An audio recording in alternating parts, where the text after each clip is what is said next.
silaturahmi ini adalah perintah agama.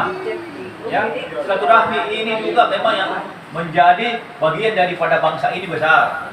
Dengan silaturahmi, dengan persaudaraan yang kita bangun ini, kita menjadi kuat. Nah, kalau silaturahmi menjadi tujuan satu-satunya, tidak tercapai, apa saja dapat, tidak ada. Nah, dan silaturahmi inilah yang menjadi tujuan kita, baik selamat di dunia maupun di akhirat. Karena bisa jadi silaturahmi yang kita inilah yang membuat kita nanti di akhirat selamat. Ya. Karena mungkin saja kita sembahyang tapi tidak ikhlas di sembahyang. Allahu Akbar, ada tetangga di sebelah dekat dengar. Ya kan? Kita baca Al-Fatihah keras-keras supaya dengar berdua. Tidak ikhlas ya. Puasa atau dan sebagainya bisa jadi, tapi karena kedatangan kita silaturahmi ini ikhlas semata-mata karena persaudaraan, karena perintah agama, bisa jadi itu yang diterima sebagai amal ibadah. Jangan dianggap remeh ini, Pak. Saya selalu bilang bisa jadi silaturahmi yang antara kita inilah yang menyelamatkan kita di akhirat nanti. Memang forumnya Kopi Morning ini adalah berbagi rasa di antara kita angkatan. Kita adalah saudara, kita adalah satu keluarga besar, maka sangat layaklah kita saling mengingatkan satu sama lain. Nah, itulah Kopi Morning ini, mudah-mudahan ini bisa lanjut terus, dan saya harap ini betul-betul nanti bulan berikutnya bisa lebih lengkap lagi. Pak Sekum nanti diundang lagi semua teman-teman angkatan supaya bisa hadir di tempatnya KDP. Saya kira itu aja barangkali. Jadi anggaran dasar baru bisa sekarang. Saya minta kesediaan Erwin aja ya sebagai ketua yang mempromotori teman-teman mengajukan amandemen. Ya, minta tanda tangannya semua angkatan-angkatan, perwakilan atau ketuanya untuk mengajukan perubahan. Kita ajukan, ya. Kalau 2/3 daripada anggota mengajukan, maka bisa. Sebagai ketua seksi seminar pada acara Tenas kita yang akan datang. Ya, jadi saya kira saya sangat apresiasi sekali dengan acara silaturahmi ini, di mana saya juga di sini mungkin sebagai wakil ketua satu ya, sangat mengharapkan sekali adanya kekompakan dari kita semua ya, baik Dinda maupun Kakanda semua, karena dengan adanya kita semua bersinergi, saya kira KPA kita akan semakin kuat dan eksis ke depannya. Untuk SMP 5, tapi untuk tiap-tiap angkatannya nanti PO saja. Jadi pedoman operasional, bagaimana caranya bersilaturahim, bagaimana caranya mengangkat urusan-urusan lain juga. Nah, dalam kesempatan ini saya sampaikan juga bahwa 89 ini punya usaha. Ada usaha mandirinya ini yang bisa kita lihat sekarang ini. Maksudnya ini usahanya 89 yang sementara berjalan. Jadi kita juga ada juga bank. Nah, itu uniknya, Pak Ketua, kita ada bank juga. Jadi kita semua kelas, semua alumni yang di 89 itu menyumbang, terus uangnya itu kita bagaimana manfaatkan supaya bisa dapat penghasilan. Ada panjang ini, banyak. Jadi namanya BO 89.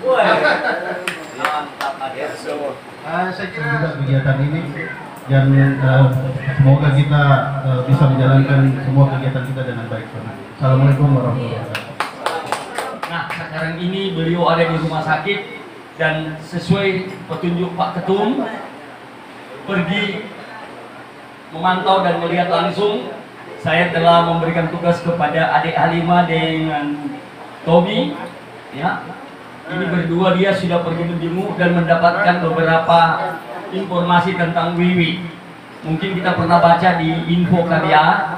Namun demikian, tadi Pak Ketum garis bawahi di depan Pak Sekum bahwa buatkan list, dan beliau langsung nomor 1 mengisi list itu. 500.000 dari Pak Ketum. Mungkin kalau kita ada yang lain mau silakan, tapi yang jelas tadi Pak Ketum bilang isi list, langsung dia punya nama, tapi dia bilang jangan minta nama ya. Saya bilang tidak, harus Ketum saja. Kalau yang lain tidak mau nama ya silakan, karena itu kan riak juga. Tapi bagus juga kalau ada. Kenapa? Dengan niat. Innamal a'malu binniyat. Niat kita itu yang penting kita berkasih. melihat adik-adik panitia basket, ya.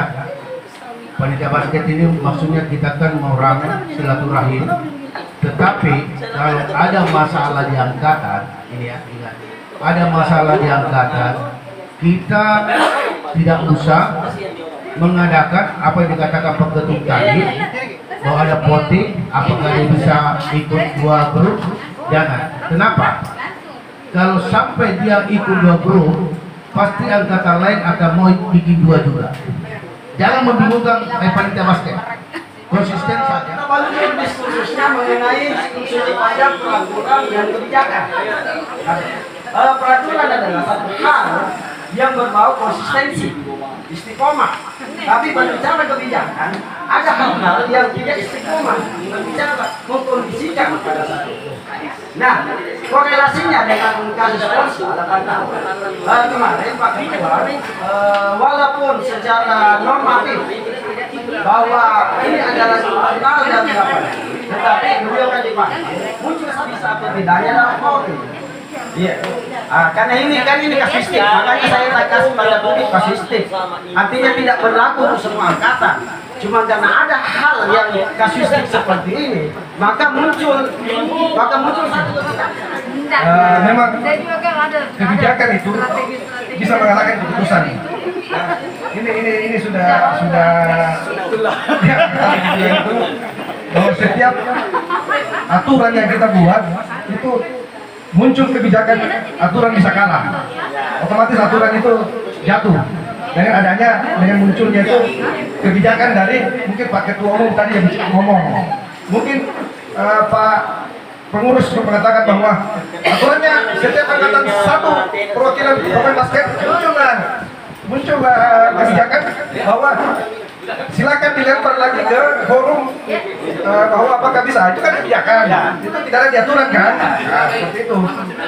Jadi sebenarnya tidak ada yang salah. Jadi begini, saran saya tadi kakaknya sudah ngomong, sudah benar kakaknya ngomong, cocok. Jadi sekarang begini, pengurus basket tegas saja dengan panitia pelaksana turnamen basket itu sudah langsung menyampaikan secara lisan by telepon ke saya. Ini akan disampaikan di forum ini, dan intinya beliau sudah memutuskan dan mempunyai kebijakan bahwa akan dibuat aturan secara umum. Itu peserta setiap angkatan bisa lebih dari 1, maksimal 2 teksnya per angkatan. Kalau dia mempunyai lebih pemain, lebih dari 1 tim, dan itu tidak bisa 1 pemain bermain di 2 tim, itu tidak bisa. Itu nanti kita buat aturannya seperti itu. Itu kira-kira akan ya, mudah-mudahan sudah tidak jadi perdebatan. bahwasanya setiap tim bisa lebih dari 1. Kalau begitu tidak ada masalah, jalankan saja. Cuma saya tadi berpikir begini, Nenek. Saya pikir seperti futsal, 1 angkatan 1 tim, ya kan? Tetapi kalau bisa 2 tim tidak ada masalah. Ya, Kak Erwin sebagai salah satu panitia lingkungan hidup, bagaimana persiapan panitia lingkungan hidup, karena dalam tenas lingkungan hidup adalah event pertama dalam Temu Nasional. Ya, baik. Terima kasih Kakak Ferry. Alhamdulillah kegiatan penanaman pohon sebanyak 30.000 se-Makassar, Kota Makassar. Kita sudah sampai tahap untuk kegiatan sosialisasi dengan aparat pemerintah, di khususnya camat dan kelurahan, tingkat camat dan kelurahan. Rencananya minggu-minggu ini kita akan jalankan itu. Kemudian narasumbernya juga itu selain dari nanti di rencana insya Allah dibuka oleh Pak Sekda Kota, kemudian juga nanti narasumbernya dari BPTH Wilayah 2 Kementerian di Lingkungan Hidup Republik Indonesia, kemudian juga ada Ibu Kadis Lingkungan Hidup Kota Makassar. Mereka semua akan menjabarkan bagaimana tata cara penanaman, bagaimana apa saja yang harus disiapkan dalam kegiatan tersebut. Kemudian kita juga ada koordinasi antar Pemkot dalam kegiatan ini, mempersiapkan kegiatan ini, dan akan kita diskusikan juga dengan Pak Wali Ya, secara eksternal kan sudah siap. Kalau secara internal gimana kan? Internal sampai saat ini langkah-langkah kita masih sesuai dengan rundown yang kita jalankan. Rundown tersebut posisi setelah sosialisasi ini kita akan melakukan koordinasi antar tingkat alumni angkatan-angkatan. Nanti kita akan kumpulkan, nanti akan kita susun partisipasi alumni seperti sejauh mana dan seperti apa yang nanti akan kita. Oke, ya terima kasih Kak Erwin. Ya, karena kan event pertama Tenas adalah Lingkungan Hidup dan memang harus kesuksesan dimulai dari event pertama. Ya, saya Ferry dari tim Media Center melaporkan.